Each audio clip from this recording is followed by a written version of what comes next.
أعوذ بالله من الشيطان الرجيم. بسم الله الرحمن الرحيم. الحمد لله رب العالمين. اللهم صل وسلم وبارك على نبينا ومولانا محمد مصطفى صلى الله عليه وسلم. ربي اشرح لي صدري ويسر لي أمري واحلل عقدة من لساني يفقهوا قولي. أما بعد, mes chers frères en islam, nous sommes juste au deuxième vendredi après le Ramadan. Ça ne fait même pas 2 semaines d'abord. Juste un petit rappel, car à nous de faire la différence entre une décision prise par l'homme, un choix fait par l'homme et un destin de Dieu. Car les gens continuent à faire le mal, à s'enfoncer dans le mal, et puis il dit que c'est un destin, que c'est Dieu. Dieu t'a donné des yeux, il t'a donné une langue, il t'a donné des lèvres, il t'a donné des pieds, il t'a donné des bras, il t'a donné un cerveau pour réfléchir, faire la différence entre le bien et le mal. Si c'est pour ton propre programme, toi-même tu réfléchis, tu calcules l'heure qui est bon, toi-même tu te déplaces avec ton moyen de déplacement, tu vas à ton programme, tu utilises encore ton cerveau et tes membres que tu as mis à ta disposition pour régulariser ton affaire. Mais si c'est une question religieuse, tu te mets à dire, ah, sauf celui que Dieu guide. L'exemple est que si c'était le Ramadan, ça allait trouver la mosquée est remplie comme ça. Mais après le Ramadan, on peut dire à peu près les 80% ont abandonné la prière d'abord. Après, ils vont dire, ah, chacun a son destin. Mais pourquoi maintenant, pour traiter tes propres besoins, comme c'est Dieu, tout vient de Dieu, pourquoi n'es-tu pas resté là où tu es assis, dire que non, Dieu va aller tout résoudre pour moi? Ça, c'est toi-même qui vas aller résoudre. Mais si c'est une question religieuse, tu dis, ah, sauf celui que Dieu guide. À quoi alors servent tous tes membres là? À quoi alors sert ton cerveau? Donc, Inch'Allah, après aujourd'hui, à travers des versets coraniques, nous saurons que tout ce que nous commettons contre le mal, ça ne vient pas d'Allah. Selon les versets coraniques, ça ne vient pas d'Allah. Bien sûr, on dit dans un hadith que l'être humain, avant que tu ne viennes sur terre, ça va trouver ton destin est déjà mentionné. Si tu seras riche ou pauvre, chef ou quoi que ce soit, et quelle serait ta fin? Si tu es destiné au paradis ou à l'au-delà, ou bien à l'enfer, que c'est déjà écrit, oui.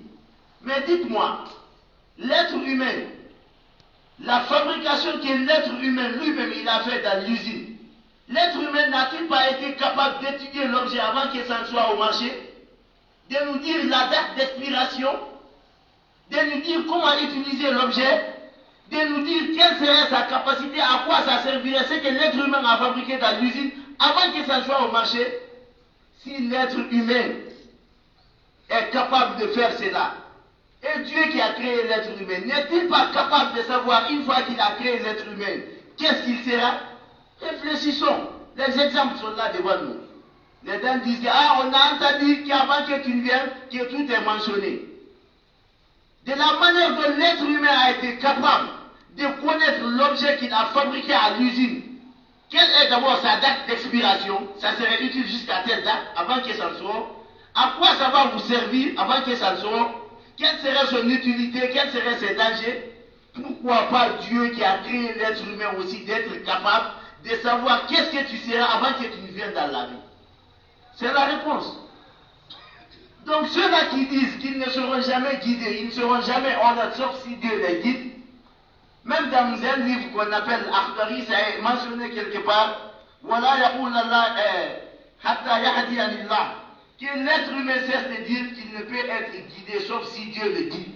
Que parce que s'il dit ça, faïna aussi il dit ça, min alamati shaqa'i, cela est un signe de malédiction, que lui sera parmi les malheureux du jour de la résurrection. Ah, moi je peux être guidé que sauf si Dieu me guidait, alors que tu t'es déplacé de toi-même, aller à la boîte, aller boire l'alcool, tu as utilisé ton cerveau que Dieu t'a donné pour convaincre la fille, prendre la fille, envoyer aller faire la fornication. Pourquoi tu n'as pas utilisé le même cerveau pour venir encore vers Dieu?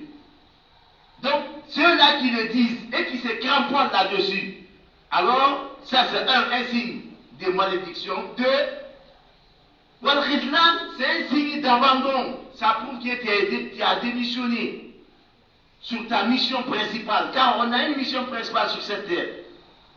C'est d'adorer un Dieu unique qui est Allah. Donc, c'est un signe d'abandon. Et aussi, c'est un signe prouvant que tu as un cœur aveugleux, que tu ne peux pas voir la réalité, tu ne peux pas voir la vérité. Et Allah nous dit maintenant ici dans un passage coranique, j'ai créé l'homme pour une vie de lutte. C'est un verset coranique. Je veux qu'après aujourd'hui, qu'on cherche que ceux-là qui commettent le mal, qu'ils arrêtent de dire que c'était leur destin. Car vous faites que vous chargez de péché, parce que vous allez dire que c'est Dieu qui vous a mis dans ça. Et Dieu n'est pas injuste. Si c'est Dieu qui pousse les gens à faire le mal, et le jour de la résurrection, il les met encore dans l'enfer, on va dire que Dieu a été injuste. Mais non. L'être humain a été créé différemment des anges. Qu'Allah nous facilite la bonne compréhension. Les anges ont été... La création des anges chez Allah, c'est comme la fabrication de nos robots. Vous savez, quand vous avez un robot, si vous voulez que le robot reste arrêté ici pendant un mois, le robot restera arrêté. Quand vous voulez que le robot bouge d'un pas, vous appuyez sur le bouton bouger, ça va bouger d'un pas. Donc c'est comme ça que Dieu a créé les anges. Les anges ne vont jamais désobéir à Allah. Car ils n'ont pas été créés pour qu'ils fassent le choix à eux-mêmes. Différemment de l'être humain, Allah a dit, on va citer les versets tout de suite, il a créé l'être humain, lui donner le libre choix.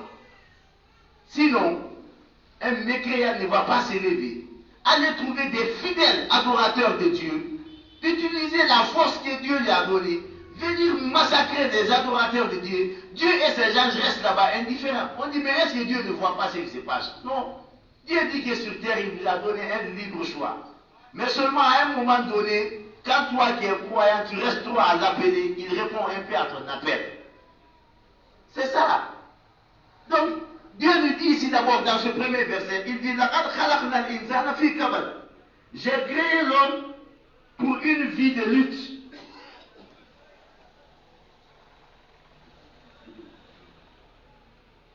Il dit, j'ai créé l'homme pour une vie de lutte. C'est là pourquoi, pour gagner la vie d'ici-bas là, tu dois lutter. Pour gagner la vie de l'au-delà aussi, tu dois lutter. Tu ne vas pas rester couché au lit et avoir la belle vie de ce bas-monde. Donc c'est ainsi aussi, vous n'allez pas avoir la vie de l'au-delà, la vie du paradis, restant couché sans se battre. Donc l'être humain est appelé à fournir l'effort. C'est pour cela que le prophète nous dit dans un hadith que celui qui veut la vie d'ici-bas, il doit étudier. Que celui qui veut la vie de l'au-delà aussi, il doit étudier.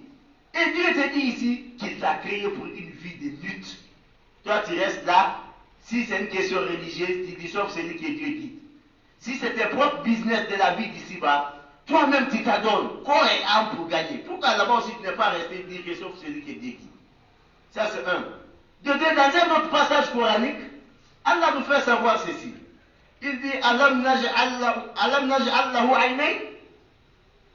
N'ai-je pas donné à l'homme deux yeux? Oui Allah, tu as donné à l'homme deux yeux. Wa lisanan, et une langue. Allah ne t'a-t-il pas donné une langue? Wa shafatayn, et deux lèvres. Wa hadaynahu najdayn. N'ai-je pas guidé l'homme aux deux voies? Ça, c'est voici la question qu'Allah te pose. Toi qui fais le mal et tu dis que c'est Dieu. Dieu dit que est-ce que je ne t'ai pas donné deux yeux pour que toi-même tu regardes? Est-ce que je ne t'ai pas donné une langue? Est-ce que je ne t'ai pas donné deux lèvres? Est-ce que je ne t'ai pas montré les deux voies? Est-ce que je ne t'ai pas montré les deux voies? J'ai dit ça c'est le droit chemin. Si tu suis le chemin là, tu iras au paradis. Ça c'est le chemin de Satan. Si tu suis le chemin là, tu iras à l'enfer. N'ai-je pas montré les deux voies? Alors Allah aussi pose la question à toi. qui dit que oui, que sauf celui que Dieu guide. Il dit, Falaqtamal aqaba. Pourquoi n'as-tu pas cherché à braver l'obstacle? Pourquoi n'as-tu pas cherché à surmonter l'obstacle qui est devant toi? Mais comme tu ne connais pas l'obstacle, Allah te dit encore, Wama adraka mal aqaba. Qui te dira qu'est-ce que c'est que l'obstacle pour avoir le paradis? Fakku aqaba. C'est de donner la liberté à un esclave. Mais à nos jours, qui est esclave? Parce que l'esclave, c'est quelqu'un qui n'a pas sa liberté. À nos jours, l'esclave, c'est cette personne qu'on a envoyée, par exemple, à la gendarmerie, même à la prison, parce qu'il doit à quelqu'un. Par exemple, un père de famille est parti prendre en dette 500 000 pour traiter sa femme ou bien nourrir sa famille. Il n'arrive pas à payer. Le monsieur lui prend, on l'envoie à la gendarmerie, il faut qu'il paye mon argent. Est-ce que celui qui est en prison est libre? Il n'est pas libre.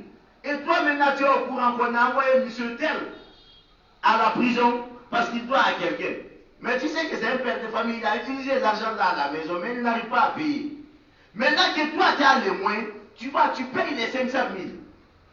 Tu as franchi un esclave, tu as donné la liberté à un esclave, tu as franchi un obstacle.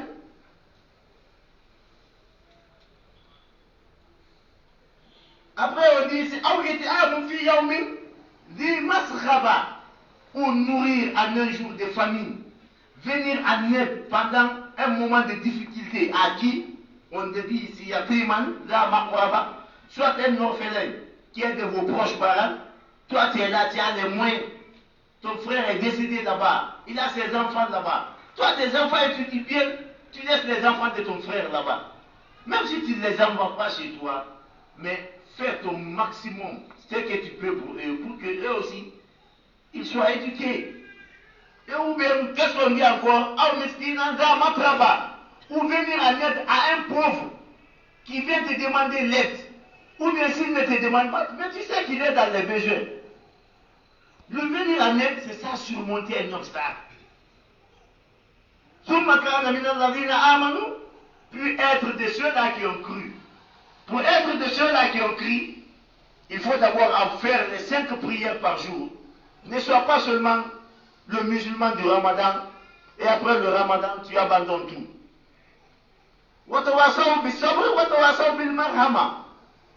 Puis s'enjoindre, c'est-à-dire exhorter ton ami dans l'endurance, dans la patience. Mon ami, soyons patients. Acceptez cela. Tu lui conseilles d'être patient, car Allah dit Inna Allah ma'a sabirin. Mais aussi de la miséricorde, d'avoir ce sentiment de pitié. Car le prophète nous dit qu'Allah a dit Irhamu man fil ard, yarhamkum man fis samawat. Ayez pitié de ceux-là qui sont sur terre. Votre Seigneur Allah qui est aussi aura pitié de vous. Mes chers frères en islam, dans un autre passage coranique, pour te dire que Dieu t'a donné le libre choix, c'est ce qu'on est en train de citer. Allah te dit ici, wa nafsin wa ma sawwaha, par l'âme telle que je l'ai façonnée, c'est-à-dire par l'âme telle qu'elle est façonnée. Car Allah parle de l'âme ici, il ne parle pas d'autre chose. Allah parle de l'être humain, de la manière dont il a façonné l'être humain. Il a donné à l'être humain un cerveau. Il a donné à l'être humain la capacité de discerner entre le bien et le mal. Il a donné à l'être humain 2 pieds pour marcher. Il a donné à l'être humain 2 bras. Sur chaque bras, il a mis encore 5 doigts. Il a donné à l'être humain des oreilles. C'est-à-dire qu'il a créé l'être humain de la forme la plus parfaite. C'est ce qu'Allah te fait savoir ici. Et ensuite, il dit quoi? Il dit Fa'alhamaha fujuraha wa taqwaha. Puis j'ai appris à l'être humain, j'ai appris à l'âme, sa piété, sa crainte, ce qui peut lui conduire au paradis. Et je lui ai aussi montré sa perdition, ce qui pourrait lui conduire à l'enfer. Après avoir façonné l'être humain tel qu'il est. Regardez les animaux qu'Allah a créés, et nous. Même les diables, l'être humain a la forme la plus parfaite parmi toutes les créatures d'Allah. C'est ce qu'Allah se vend ici. Il dit, vu la forme que j'ai donnée à l'être humain. Et puis, sur tout ça là, je l'ai permis de discerner entre le bien et le mal. Et maintenant, Allah te dit ici, il dit,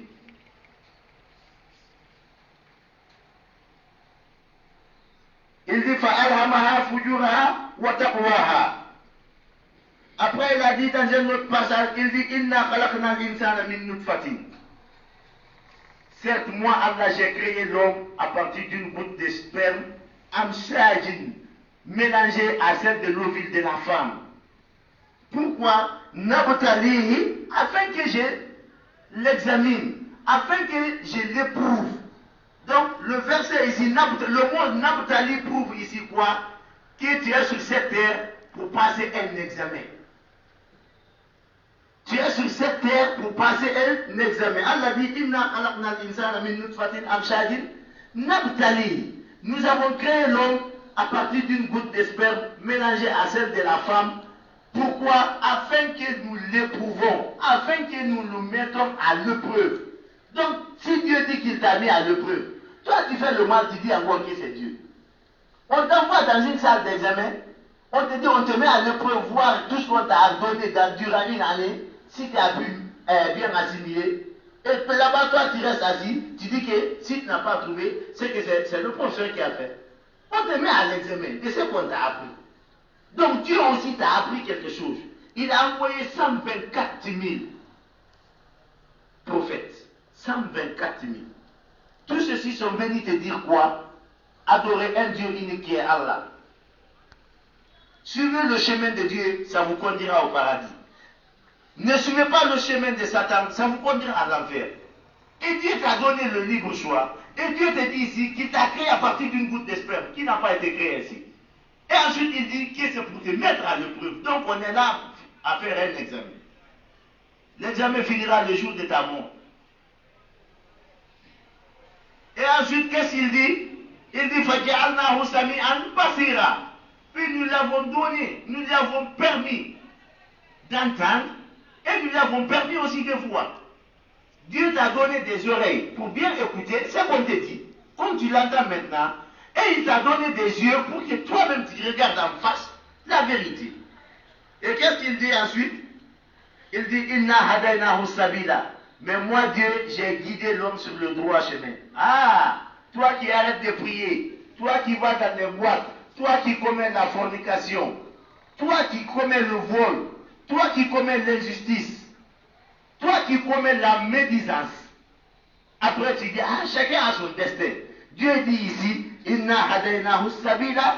Moi Dieu, j'ai guidé l'être humain sur le droit chemin. Maintenant, après nous avons guidé sur le droit chemin, Allah dit ici, Imma shakiran wa imma kafura. Donc c'est à l'être humain soit d'être reconnaissant envers moi Allah, ou d'être ingrat. Être ingrat, c'est devenir maintenant mécréant. C'est comme par exemple, toi tu appelles un de tes frères ou un de ton ami, tu lui guides, tu lui montres tout ce qu'il faut pour qu'il puisse bien mener sa vie. Tu l'envoies à l'école ou tu l'envoies dans un atelier, tu cherches à lui guider sur le droit chemin.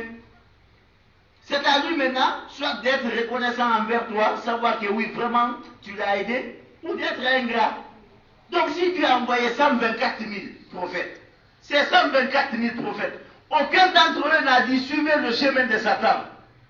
Tous les 124 000 ont dit une chose, il y a un Dieu unique qui est Allah, adorez-le et suivez son chemin. Si vous suivez son chemin, vous irez au paradis. Donc Dieu dit ici, Inna hadaynahu sabila. Moi j'ai guidé l'être humain sur le droit chemin. Maintenant c'est à l'être humain soit d'être reconnaissant envers moi. Comment être reconnaissant envers Allah? C'est de suivre le chemin qu'il t'a dit. D'abord les 5 prières. D'abord les 5 prières. Parce que c'est le soubassement de toute l'adoration. Les 5 prières. Quand ça manque, tout le reste est voué à l'anéantissement. Et ensuite, Allah dit ici, وَمَا خَلَقْتُ الْجِنَّ وَالْإِنسَ إِلَّا لِيَعْبُدُونَ. Je n'ai créé le diable et l'être humain qui est dans l'unique but de m'adorer. Est-ce que Dieu a dit ici, je n'ai créé les anges qui est dans l'unique but de m'adorer? Il sait déjà que les anges ont été créés comme des robots. Ils ne vont jamais désobéir. Mais c'est les djinns, les diables et nous les êtres humains. C'est à nous, Allah a donné le libre choix. Il y a les gens qui continuent à commettre le mal, ils disent que chacun a son destin. Ça ne vient pas d'Allah. Qu'est-ce qu'on peut qualifier de destin? Vous étudiez avec vos amis ici. Vous sortez tous avec le même diplôme. On dit maintenant il y a un recrutement à la fonction publique. Vous faites tous le même test. Mais vu le nombre de places étant limité, Lui, on arrive à le recruter. Toi, on ne te recrute pas. Ça, c'est un destin. Ah, ça, c'est un destin. Lui, il se retrouve dans la fonction publique. Toi, tu deviens commerçant. Ou tu te retrouves dans le secteur privé. Ça, c'est un destin. Mais être bon là où tu es, ou être mauvais là où tu es, ça, c'est pas un destin. Ça, c'est ton choix. C'est selon le verset coranique. J'ai prié Allah qu'il nous facilite la bonne compréhension.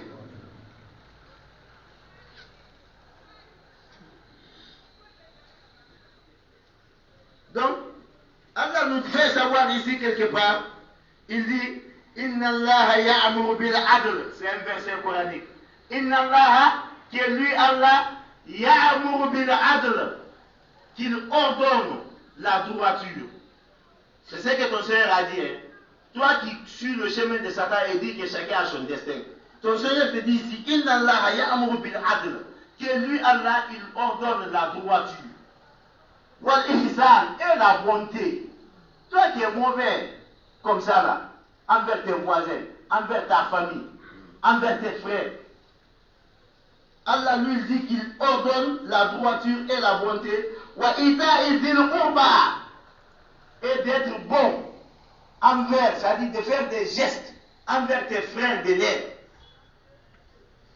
Wa yanha 'anil fahsha'i wal munkari. Et Allah interdit la turpitude. Il interdit l'injustice. Il interdit les choses blâmables. Ya'izukum la'allakum yatadhakkarun. Allah dit ici qu'il vous conseille. Peut-être que vous allez réfléchir.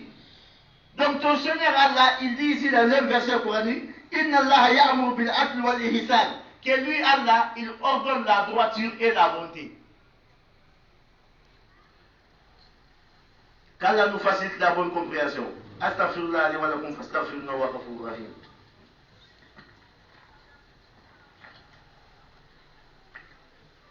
Mes chers frères en islam, compte tenu du temps, on ne pourrait pas tellement décortiquer. On va essayer d'un peu rétrécir.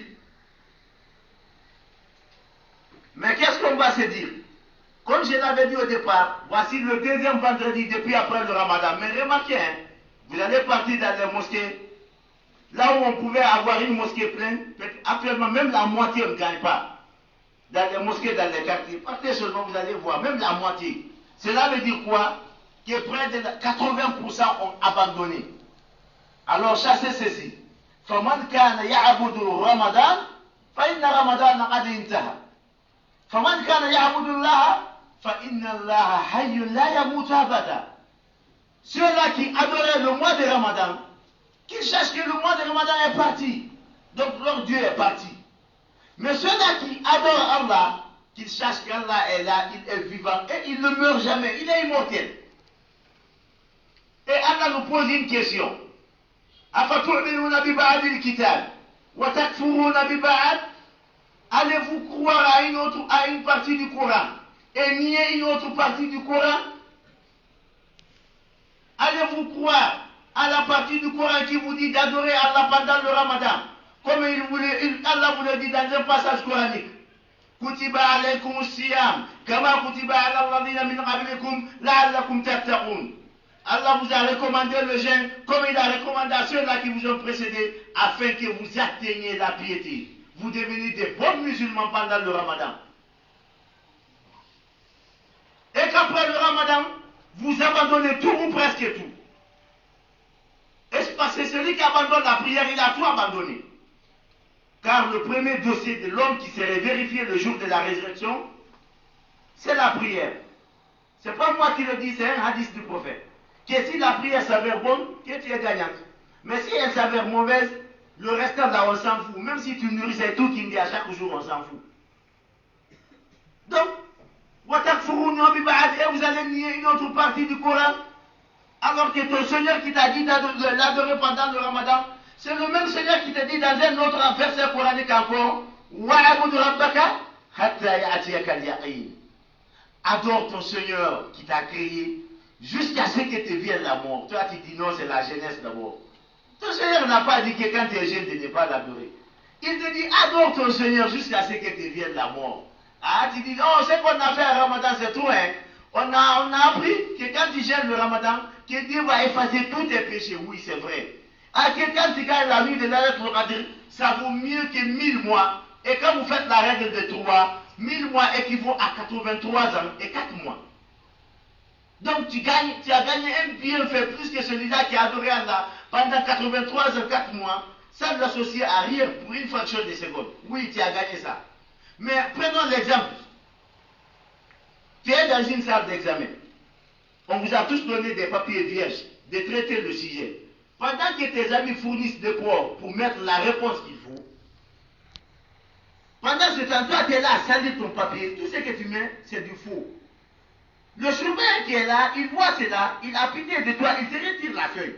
Il te remet une autre feuille vierge. Il t'a accordé une seconde chance afin que tu traites le sujet. Mais au lieu que tu traites maintenant, tu te mets encore à faire la bêtise. Le surveillant revoit ça, il te retire, il te remet encore une autre feuille vierge. Au lieu que tu ne fournisses l'effort cette fois-ci, tu restes encore à commettre le même truc. Jusqu'à ce que l'heure vienne, on dira des feuilles. En vérité, est-ce que tu auras l'examen? Non, tu n'auras pas. Donc c'est la même chose. Tu as beaucoup gâté pendant 11 mois. Pendant le mois de Ramadan, tu as bien gêné. Allah t'a effacé tous tes péchés. Donc tu as une feuille vierge. Au lieu de commencer à travailler le jour de la fête, même tu étais dans 8-8. Hein? Donc tu as commencé encore à gâter. La prière là, tu as arrêté là où tu as prié dernier maghrib pour couper le dernier jour de Ramadan. Tu as arrêté là-bas la prière. Sauf quand on dit encore demain c'est Ramadan, tu commences à prier. Donc tu as encore sali ta feuille. Après le Ramadan, Dieu te retire la feuille là. Il dit bon, je recommence encore pour toi à zéro.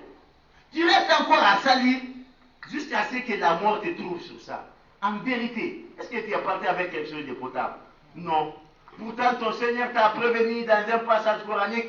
Il dit Fala tamutunna illa wa antum muslimun. Ne mourrez jamais alors que vous n'êtes pas des musulmans. Mais pour d'autres cas, on dit c'est la idée. Moi, je m'appelle Mokhtar, Youssouf, Fatima Khadija, donc je suis musulman. C'est pas le nom. Le prophète nous dit dans un hadith que la différence entre un musulman et un non-musulman, que c'est la prière. Pas de kafara. C'est ton prophète qui l'a dit, c'est mon prophète. Il dit celui-là qui abandonne la prière, qu'il est devenu mécréant. Donc si tu abandonnes la prière pendant 24 heures, tu es devenu mécréant pendant 24 heures. À plus forte raison, celui-là qui fait les 11 mois. Donc il est devenu mécréant pendant 11 mois. Et Dieu te dit, ne mourrez pas vous n'êtes pas musulman. C'est comme quand tu dis à ton élève, ne rentre pas ici sans traiter. C'est parce qu'il y a une sanction qui va t'attendre. Qu'Allah nous facilite la bonne compréhension. On est pris par le temps. Donc mes chers frères, je vais citer ici juste quelques versets pour vous dire que Dieu n'est pas injuste. Je vous ai dit ici, le destin, on prend un exemple pour comprendre qu'est-ce que c'est que le destin. Vous avez étudié ensemble, vous finissez ensemble. Vous partez pour le même test, pour un emploi. Ton ami gagne juste parce qu'il y a un nombre de places qui est limité. Toi, tu ne gagnes pas, ça c'est un destin. Mais être bon là où tu es, ou être mauvais là où tu es, ça c'est pas un destin, c'est ton choix. Et Allah te dit ici, parce que si on disait que oui, ceux qui sont mauvais, ceux qui sont alcooliques, ceux qui sont voleurs, ceux qui sont brigands, que c'est Dieu qui les a mis dans ça, que c'est Dieu qui les a mis dans ça, donc Dieu est injuste. Pourtant Dieu te dit ici, il dit, Man amila sholihan fali nafsihi. Celui-là qui fait du bien, c'est pour lui-même. C'est dans son propre intérêt. Waman asa'a fa'alayha. Que celui-là qui commet le mal, que c'est dans son propre détriment. Voici ce que ton Seigneur t'a dit. Celui-là qui fait le bien, c'est bon pour lui-même, c'est dans son propre intérêt. Celui-là qui commet le mal, c'est dans son propre détriment. Et ensuite, qu'est-ce qu'il dit? Il dit Wama rabbuka. Ton Seigneur n'est pas. Ton Seigneur, ici, la parole s'adresse à celui-là qui fait la lecture. Wama rabbuka, ton Seigneur n'est pas bisallamin abid, injuste envers ses serviteurs. Dieu dit qu'il n'est pas injuste envers nous. Qu'Allah nous facilite la bonne compréhension. ربنا تقبل منا إنك أنت السميع العليم ربنا تقبل منا إنك أنت التواب الرحيم ربنا تقبل منا إنك أنت السميع الدعاء نصر من الله وفتح قريب وبشر المؤمنين اللهم ربي صل على محمد